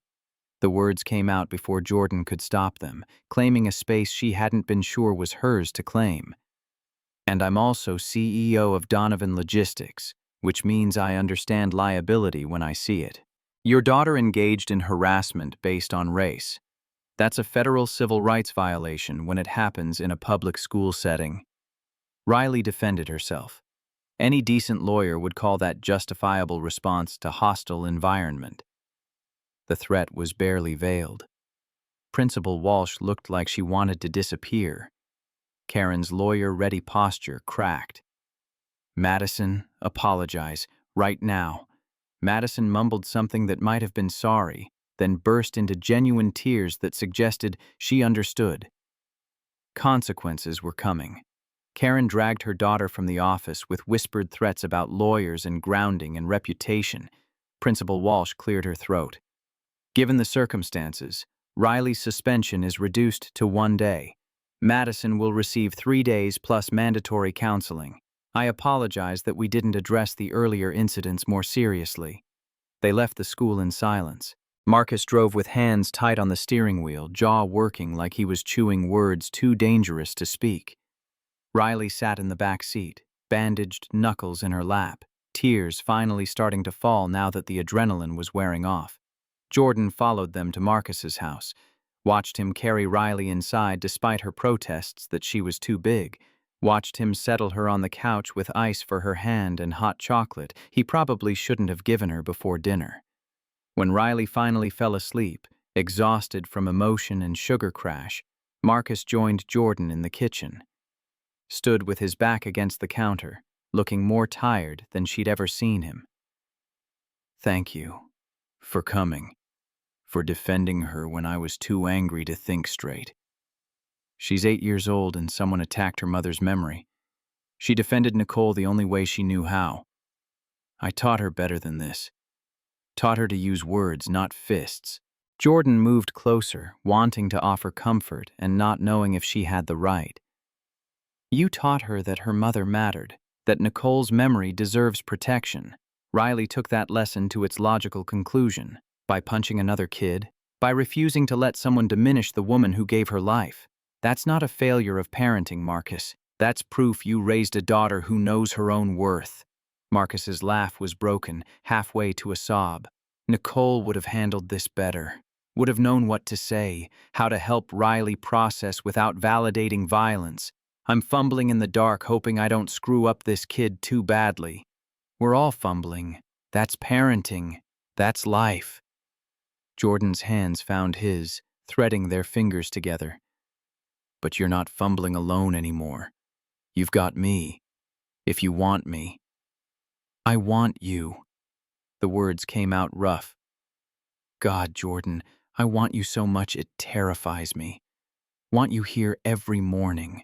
Want Riley to call you Mom Jordan without me panicking that you'll leave. Want to build something permanent instead of just surviving day to day." Jordan pulled him close, feeling the tremor in his shoulders that meant he was fighting tears, holding him through it because sometimes holding was all anyone could offer. "Then let's build it. Let's stop being terrified and just commit. Figure it out as we go." They stood in the kitchen that was becoming familiar, holding each other while Riley slept on the couch, both of them understanding that they'd crossed another threshold without meaning to. Jordan had claimed family in front of witnesses. Marcus had let her. There was no going backward from this, without casualties. Her phone buzzed. Text from Jessica. "Board wants to celebrate your last week as CEO. Dinner Friday at Maestro's. Everyone's coming."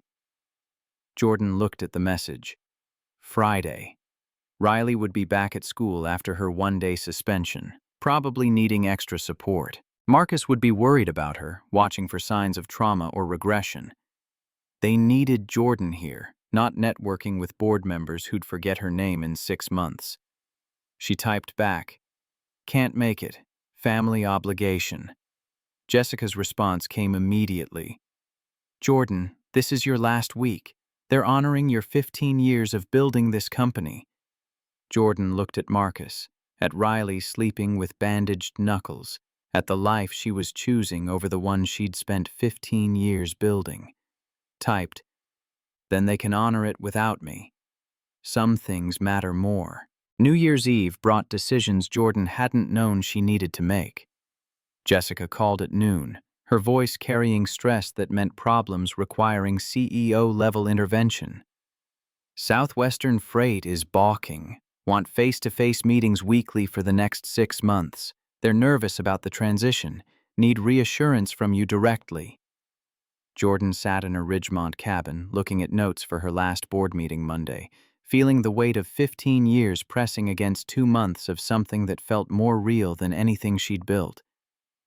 "Tell them I'll do monthly check-ins, video calls weekly, but I'm not commuting to Denver every week. That was the point of stepping back." "Jordan, they're 30% of revenue. If we lose them, we won't lose them. They're posturing, seeing if they can keep me tethered despite the transition." Jordan's voice came out harder than intended. "I'm done being held hostage by clients who think my physical presence is what makes this company valuable. If they can't trust the system we built, they were never really ours to keep." Silence on the other end. Then Jessica's voice, careful and measured. "Is this about the company or about him? The mechanic you've been seeing?" "His name is Marcus. And yes, it's about him. Also about his daughter and the life I'm trying to build that doesn't revolve around quarterly projections. You're giving up everything you built for a relationship that's barely 2 months old." The words stung because they were true, and because Jessica didn't understand that sometimes 2 months contained more truth than 15 years of careful construction. "I'm not giving up everything. I'm rebalancing. There's a difference." "Is there? Because from here it looks like you're running away from success because it got lonely." Jordan ended the call before saying something she'd regret. Sat staring at her laptop displaying spreadsheets that suddenly seemed like someone else's problem.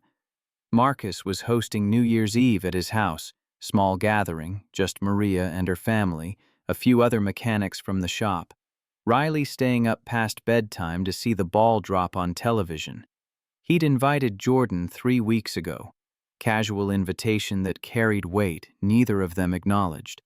She should go to Denver, should put on the expensive dress collecting dust in her penthouse closet, attend the party her board was throwing, network with investors who might fund the next phase of expansion, should be CEO for 3 more days, extract every drop of value from the title before it passed to Jessica.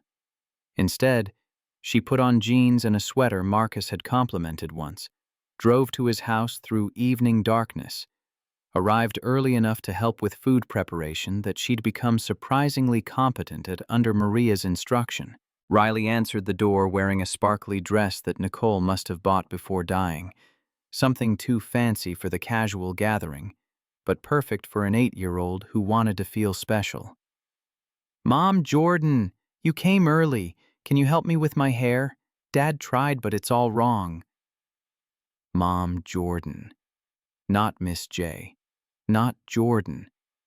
Just Mom Jordan, spoken with the casualness of someone who'd decided this was permanent. Jordan's throat constricted. "Sure, sweetheart. What were you trying to do?" 20 minutes later, Riley's hair was arranged in twists that Jordan had learned from YouTube tutorials she'd watched at 2 in the morning, unable to sleep, preparing for a role she'd never auditioned for. Marcus stood in the doorway watching them, expression unreadable. "You're good at that, the hair thing." "YouTube is good at it. I'm just following instructions." Nicole used to spend hours on Riley's hair, said it was their special time together. Riley hasn't let anyone touch it since, his voice caught, since the funeral. Jordan met his eyes in the mirror, seeing grief and gratitude and fear warring across his features. "Should I not? I can stop if this is—" "No, don't stop. It's—" Marcus crossed the room, kissed the top of Jordan's head with tenderness that made her chest ache. "It's exactly what Riley needs, what we both need." The party filled Marcus's small house past comfortable capacity. Maria's grandchildren commandeered the living room for dance competitions that Riley judged with scientific rigor. The adults clustered in the kitchen, eating too much food and arguing about football with the passion of people whose loyalty to teams transcended logic. Jordan found herself explaining logistics optimization to Jake, Marcus's mechanic who'd been suspicious of her initially, while he explained engine timing in return, both of them discovering unexpected common ground in systems that required precision and planning. Marcus caught her eye across the kitchen, smiled with warmth that suggested she'd passed some test she hadn't known she was taking. Midnight approached. Riley was fading, sugar and excitement warring with exhaustion. Marcus scooped her up despite protests, settling on the couch with his daughter half asleep against his chest while the television counted down final seconds. Jordan stood beside them, apart but present, watching this family that had somehow become hers without her noticing the transition. When the ball dropped, when everyone kissed and cheered, Riley stirred enough to mumble, "Happy New Year, Dad. Happy New Year, Mom Jordan." Then she was out again, completely asleep, leaving Marcus and Jordan staring at each other across a sleeping child. "Happy New Year." Marcus's voice was quiet enough that only she could hear. "Thank you for being here, for choosing this over whatever fancy party you're bored through. This is better than any board party could ever be." They kissed carefully, mindful of Riley between them, both understanding that they were sealing something more significant than New Year's promises. They were choosing each other, choosing this life that was messy and complicated and nothing like either of them had planned. The party wound down around 1. Guests departed with leftovers and well wishes, leaving Jordan and Marcus to tackle cleanup while Riley slept on the couch, too peaceful to wake for proper bed. "She trusts you." Marcus handed Jordan a dish to dry. "Completely. You notice that? The way she just assumes you'll be here?" "Should I not be? Are we moving too fast?" "We're moving at exactly the speed Riley needs, which is probably too fast for responsible adults, but exactly right for a kid who spent 4 years convinced everyone leaves eventually." Jordan set down the dish, turned to face him fully. "Marcus, I need you to understand something. I'm not leaving. I'm restructuring my entire life to be here, giving up day-to-day CEO duties, pissing off board members and investors, probably tanking my professional reputation as someone who chose personal life over business growth." She took a breath. "I'm all in. Completely. Whatever this is, whatever we're building, I'm committed. What if it doesn't work? What if 6 months from now you wake up and realize you gave up too much? That small-town life with a mechanic and a grieving 8-year-old isn't actually what you want? Then I'll have learned something about myself. But Marcus, I've spent 15 years building a company that left me empty. I don't want to spend the next 15 wondering what would have happened if I'd been brave enough to choose something real. Marcus pulled her close, hands on her waist, forehead resting against hers. I'm terrified of how much I need you. Terrified of what losing you would do to Riley. To me. His breath ghosted warm against her lips. But I'm more terrified of not trying, of spending the rest of my life wondering what we could have been if I'd been brave enough to let you in. They kissed with the desperation of people who'd been lonely too long, finally finding someone who understood that loneliness wasn't the same as being alone. When they broke apart, Riley was watching them from the couch, sleep blurred but aware. Monday came anyway. Jordan drove to Denver in pre-dawn darkness, arrived at Donovan Logistics headquarters before anyone else, sat in her office that would be Jessica's by evening. 15 years of work reduced to boxes of personal effects and a bronze plaque they'd probably install in the lobby. Founder and Executive Chair, Jordan Hayes. The board meetings were ceremonial. Everyone knew the transition was happening. Jessica had been running operations for weeks already, proving herself more than capable. The investors were satisfied. The clients were reassured. Everything was proceeding according to plan. Jordan gave her final speech as CEO at 4 o'clock, standing before the same board that had fought her on every expansion, every risk, every decision that had built Donovan Logistics into a regional powerhouse. Told them thank you and congratulations to Jessica and that she looked forward to her continued involvement as executive chair. Didn't tell them that she'd spent the morning planning a wedding with an 8-year-old who'd drawn pictures of what flowers Mom Jordan should carry. Didn't mention that her fiancé was a mechanic who made her happier than closing billion-dollar deals ever had. Didn't explain that success wasn't measured in revenue, but in the number of people who actually cared if you came home. They probably wouldn't have understood anyway. Jessica walked her out at 6, both of them silent until they reached Jordan's car in the underground parking. You're really doing this?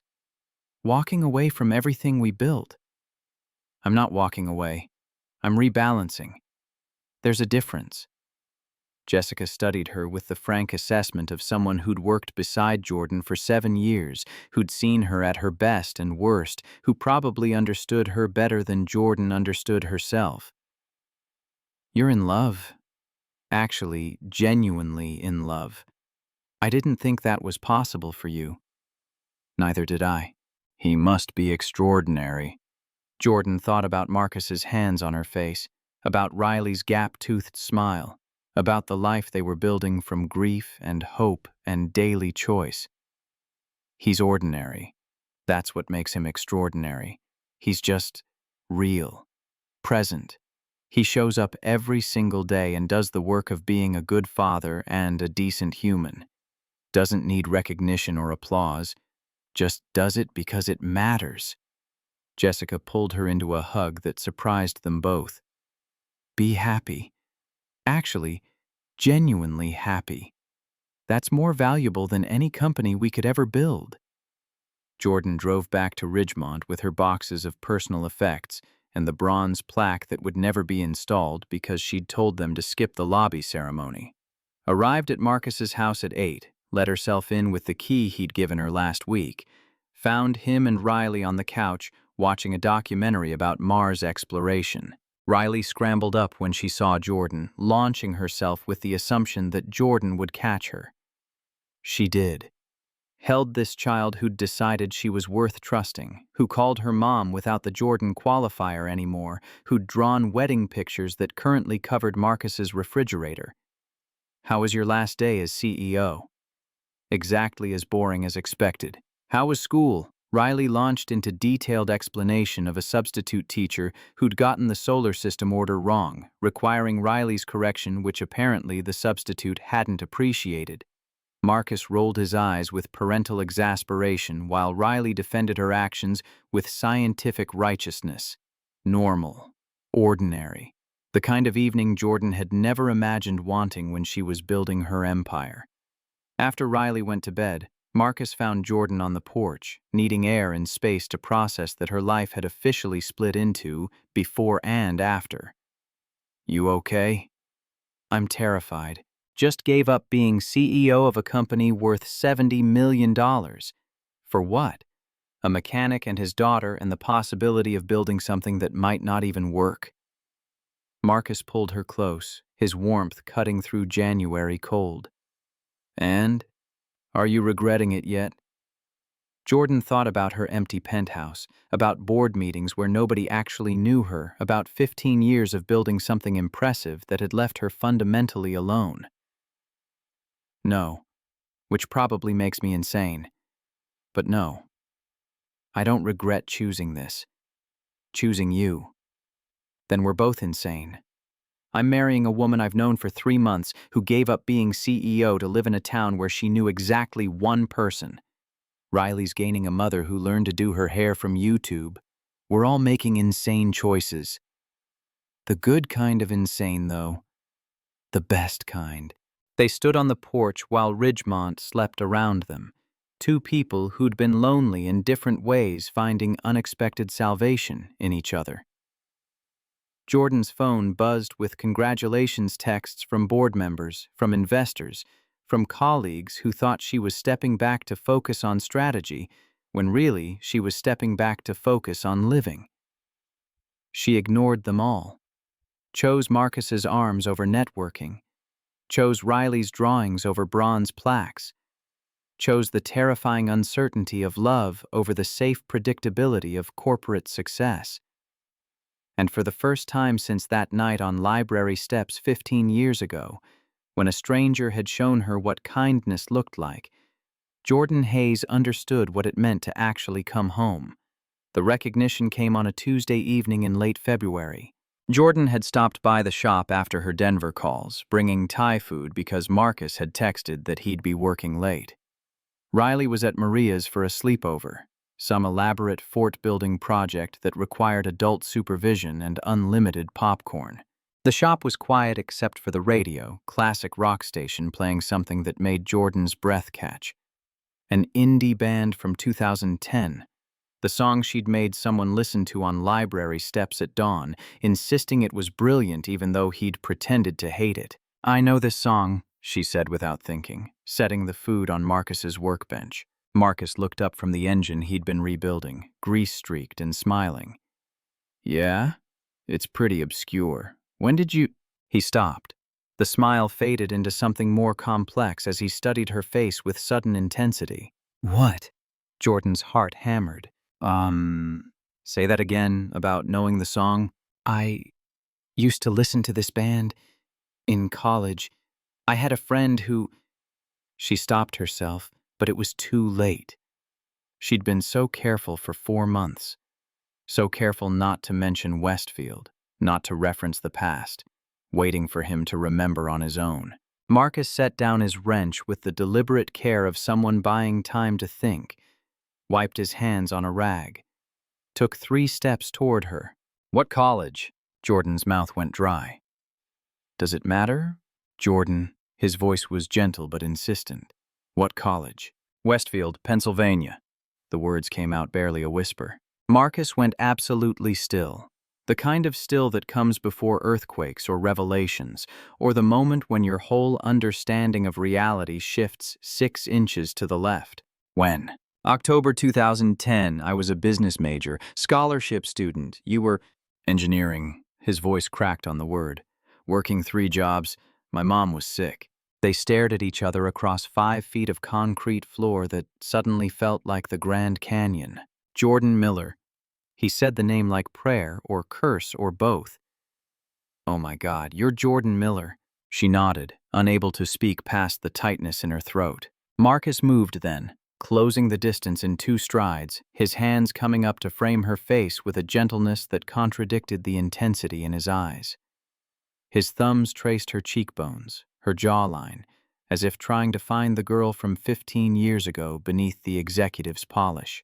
"How did I not—" He stopped, shook his head. You changed everything.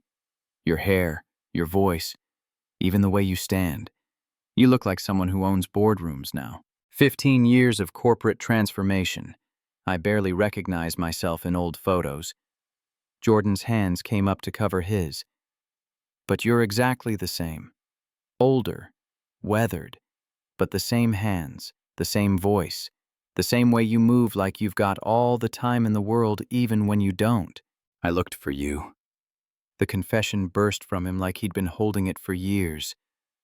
After Mom died, after I withdrew, I tried to find Jordan Miller at Westfield, but you'd already graduated, disappeared.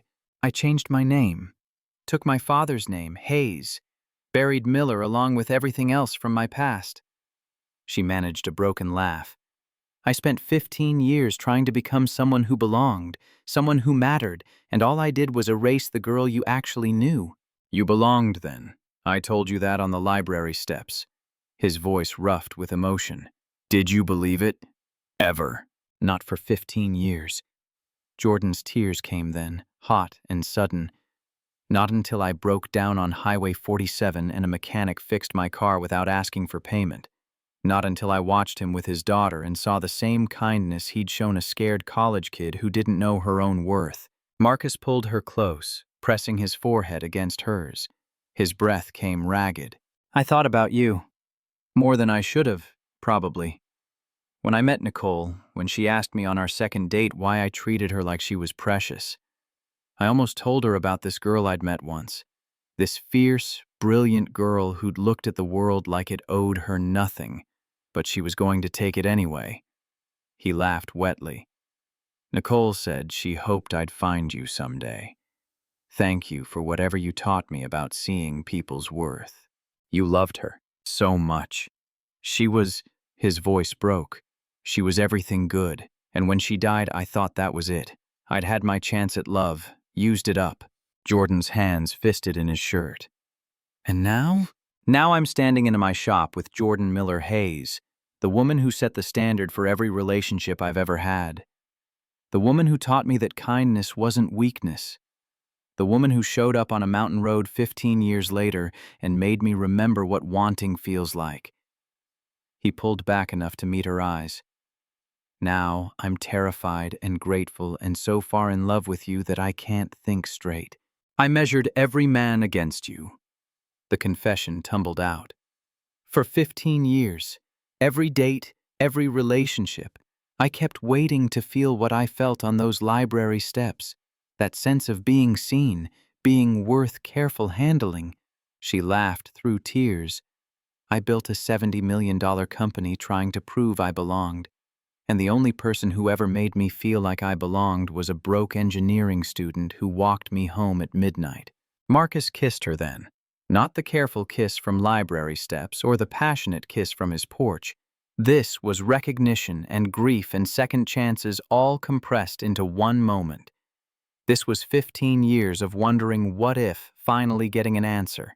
When the Bayukim broke apart, both breathless, Marcus rested his forehead against hers. The song. The band you loved. I remembered. His voice was soft.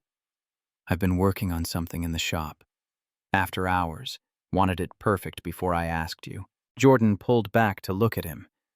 Asked me what? His smile was crooked, vulnerable, more like the boy from library steps than the widowed mechanic. You'll see. Soon. Just give me a few more weeks. Let me do this right. Let me show you that you're worth remembering. Marcus, please. He kissed her forehead. Trust me. Like you trusted me 15 years ago when you sat on those steps with a stranger.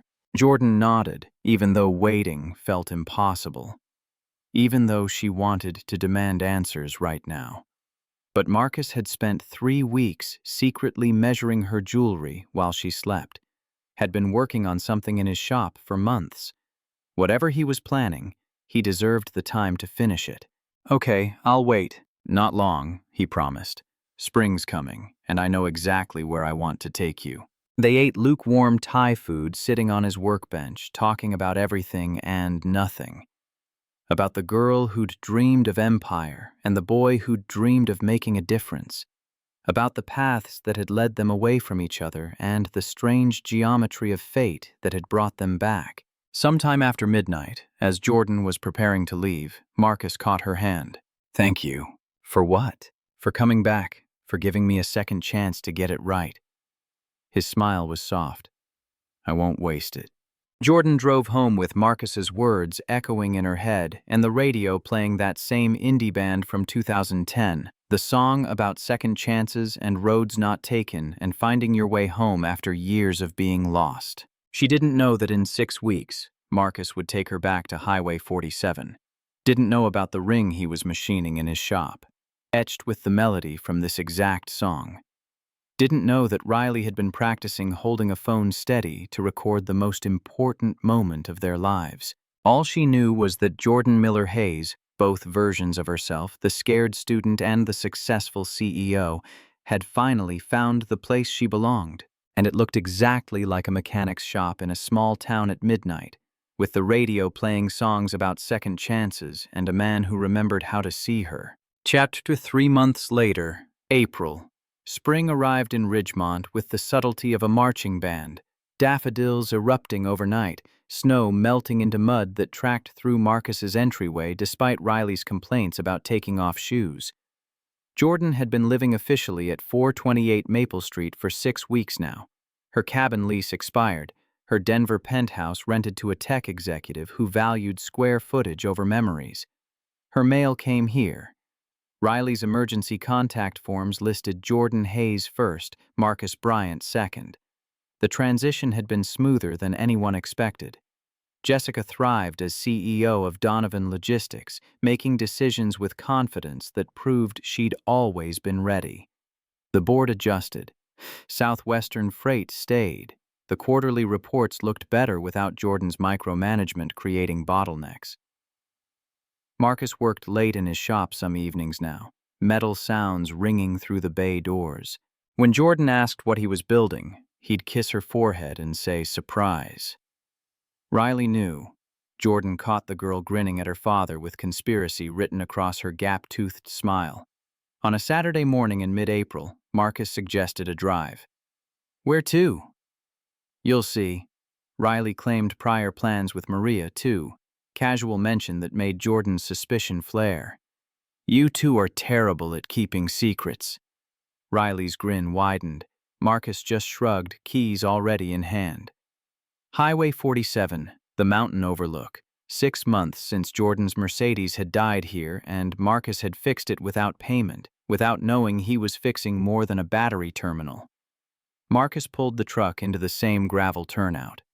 October sun had been setting when they first met. April sun blazed overhead now, warm enough that Jordan shed her jacket. He reached behind the seat, produced a small wooden box, precision joinery visible even from outside, no nails or screws, only interlocking pieces that spoke of hours in his shop. "6 months ago you broke down on this road. I fixed your car. You offered me money. I said no." His hands trembled slightly despite the steady voice. "What I didn't know was that I'd just met the woman who would fix something in me I thought was broken forever." The box opened. Inside, nestled on velvet, a titanium ring etched with musical notes. Not random decoration, but precise transcription. The melody from that indie band she'd loved 15 years ago. The one she'd made him listen to on her iPod on library steps at dawn. Jordan's breath caught. "You remembered that song." "I remembered everything. The song. The way you looked at me when you talked about building something that mattered. The kiss that made me believe good things could happen to people like us." Marcus's voice roughened. "Jordan Miller Hayes, 15 years ago, you showed a scared college kid that kindness mattered, that his stress was valid even when his mother was dying. You set the standard for every relationship I've had since, with Nicole, with Riley, with every person I've tried to help." His voice roughened. "And then you walked back into my life when I'd forgotten how to want anything except survival. You showed me I could still build something, still love, still hope. You love my daughter like she's yours. You gave up being CEO to make pancakes on Saturday mornings. You learned to do Riley's hair from YouTube at 2 in the morning because you wanted to give her what Nicole can't anymore. Will you marry me? Will you be Riley's mom and my wife and the person I get to choose every single day for the rest of my life? Yes. The word came out choked with tears. God, Marcus, yes. He slid the ring on. Perfect fit because he'd spent 3 weeks secretly measuring her jewelry while she slept, taking photographs with his phone and consulting with a jeweler in Denver who'd helped him get the sizing exact. Riley exploded from behind a boulder 50 yards away, phone held high, recording everything with the dedicated focus of someone who'd been crouching for 20 minutes. She said yes. Can I call her just Mom now? No Jordan part? Marcus pulled Jordan close. Riley crashed into them both, creating a tangle of arms and laughter and something that felt dangerously close to healing. The valley stretched below them, indifferent to the promises being made on its edge. Marcus slipped the ring on her finger. Perfect fit, the musical notes catching the light like a secret only they shared.